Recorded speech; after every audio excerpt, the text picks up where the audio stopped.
मी अरुण खोडके. शिवचिंतन. शिवकालामध्ये कोकण किनारपट्टीवरती अनेक व्यापारी केंद्र होती.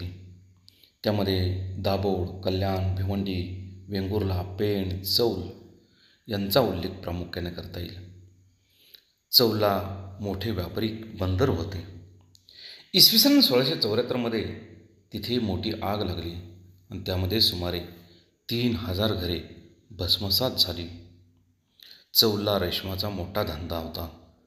एवढेच नव्हे तर तिथून घोड्याचा व्यापार होत असे. याशिवाय नीळ, अफू, रेशीम या वस्तू चौलच्या बंदरातून निर्यात होत असत. इसवी सन 1669 साली दाभोळ बंदर स्वराज्यामध्ये आले आणि दाभोळवरती एक भव्य दाट वस्तीचे सागरी ठाणेसुद्धा होते. धनिकांची सुंदर सुंदर घरे, उत्तम मंदिरे तिथे होत्या. या भागातून सामान्याने भरलेले बैलाचे तांडे तिथे येत असत. याशिवाय हिंदुस्थानमध्ये कल्याण इथे दाट वस्तीचे शहर होते. त्यावेळेला तेथून मोठ्या प्रमाणात व्यापार होत असे. भिवंडी हे देखील व्यापार उद्योगाचे एक मोठे केंद्र होते.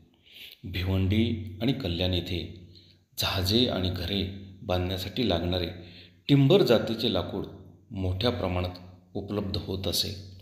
रत्नागिरी ते राजापूर येथेही मोठी बाजारपेठ होते. त्याशिवाय वेंगुर्ले येथे सुद्धा डचांची वखार होती.